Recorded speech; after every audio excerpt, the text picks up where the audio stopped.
Yo, what's up, guys? We're back with another video today. And guys, UFC 311 just took place.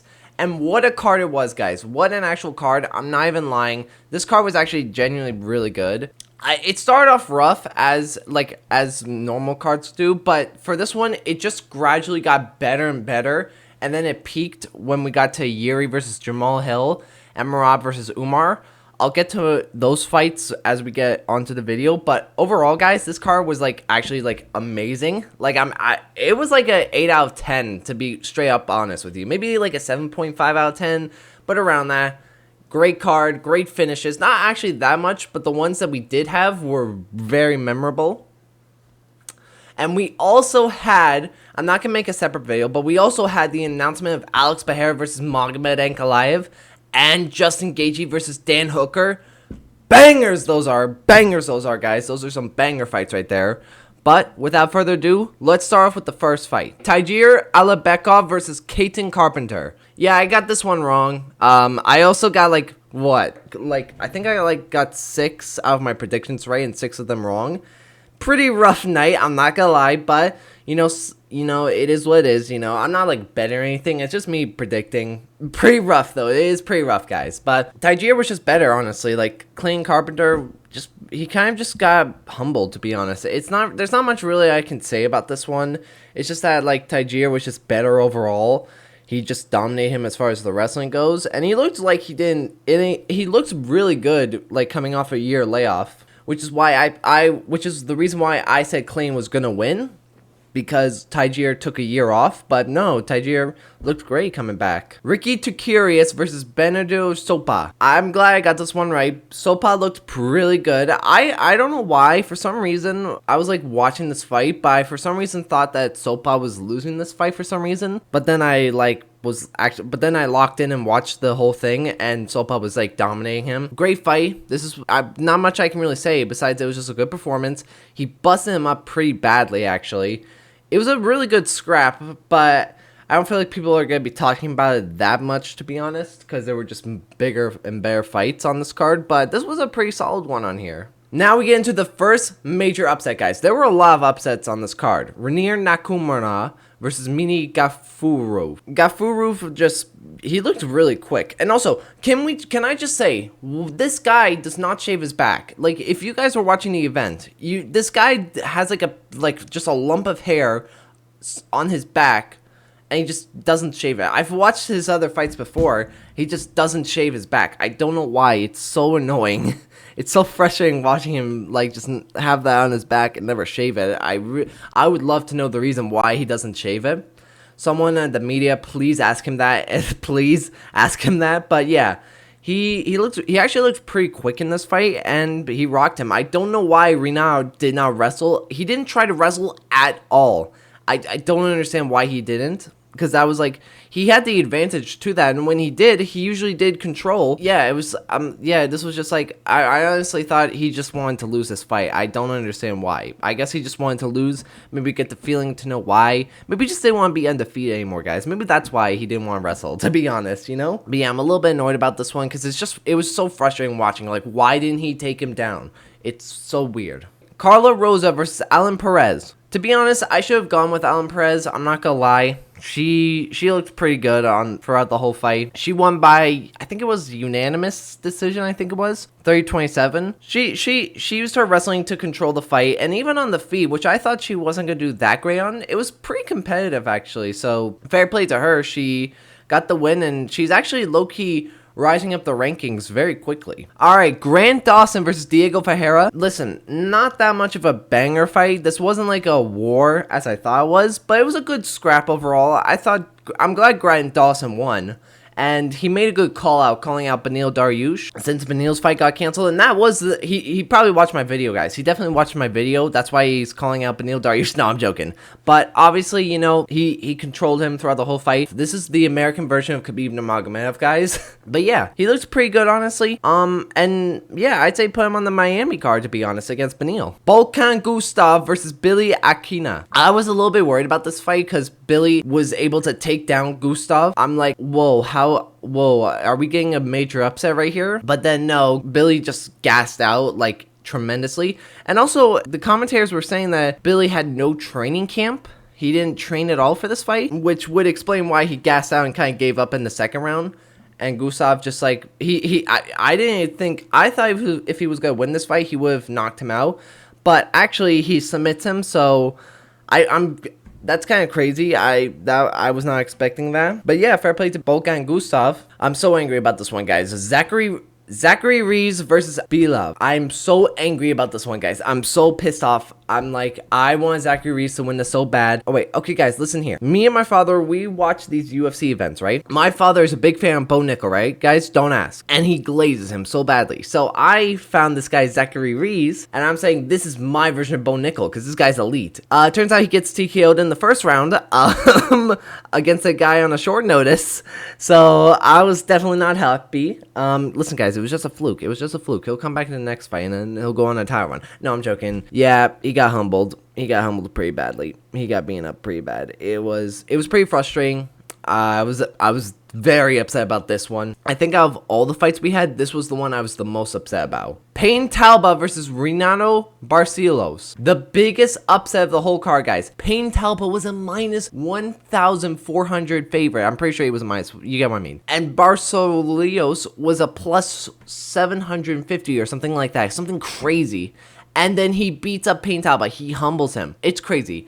I think Payne Talba was going to be good, but I said to myself, even before this fight, even though I was picking him, I'm like, the moment Payne Talba fights someone who grapples, he's going to lose his fight. I didn't think that Barcelona was going to become a Dagestanian and just wrestle him the whole fight, but he does, and he just humbles him. He humbles Payne Talba. He takes his undefeated record, and all the hype, all the momentum Payne Talba had is gone. To be honest, I think the reason why he lost, guys, is because he shaved his head to go bald. Now, I'm joking, but it's actually crazy. He didn't look that great. When they were on the feet, it was actually pretty fun, and Payne Talba was winning on the feet, but he just he does not understand how to defend takedowns. He really doesn't. So I don't know what you do with Payne Talba right now. You gotta give him some fights. You gotta give him like more experience. But yeah, crazy upset.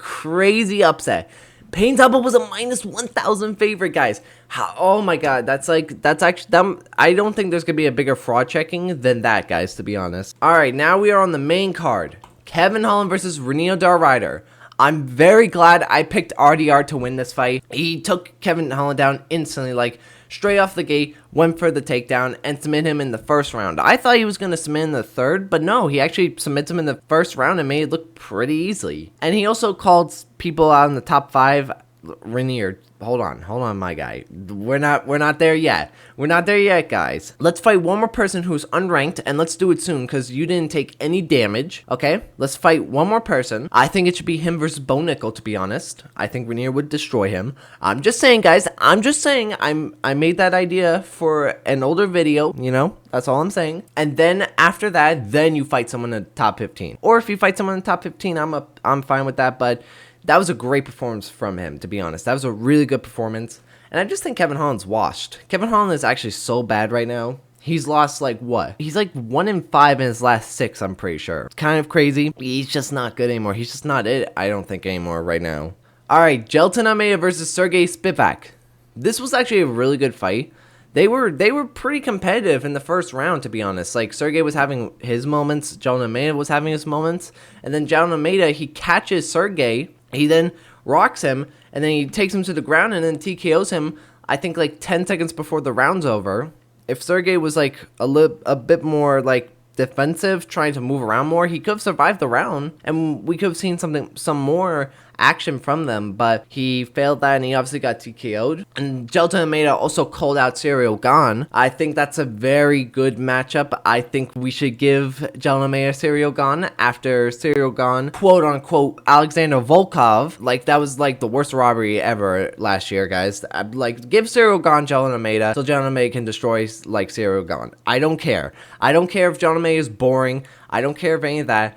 We need to get Ciryl Gane out of the title contentions. But yeah, good performance from Jelton Almeida, to be honest. Yuri Prochazka versus Jamal Hill. This was my favorite win right here, guys. Actually, no. It's either this one or Marab's win. We'll get into that later. This was a win I'm so happy about. I'm so happy I stuck with Yuri. A lot of people were picking Jamal Hill to win this fight.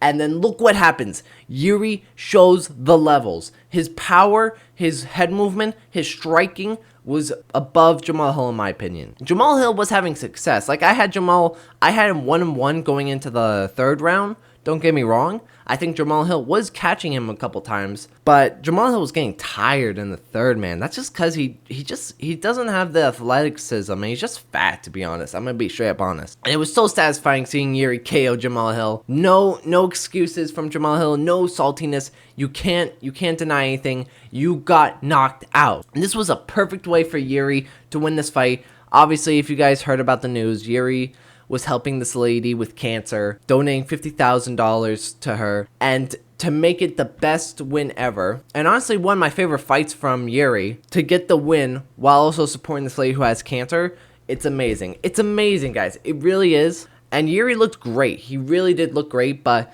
he obviously isn't going to beat guys like Pereira. He's not beating Pereira in a third fight. He did call him out.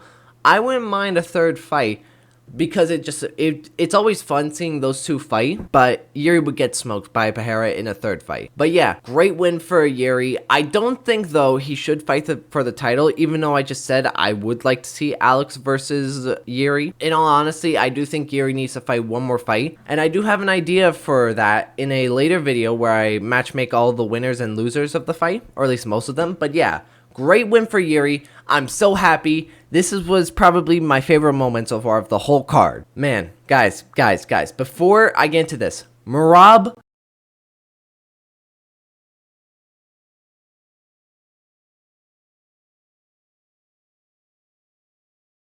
this is real, guys. This is real. One of the elite Dagestanians finally lost. It took a guy from the same mountains as the Dagestanians to beat him. I was so happy. It's not because like, oh, I hate Nurmagomedov because he's a Dagestanian. I'm not like one of those people. To me, it's nice to see these guys lose, not because of who they are, but just because they're just so good. They are so good. And also, this fight was an amazing fight. I'm gonna say this.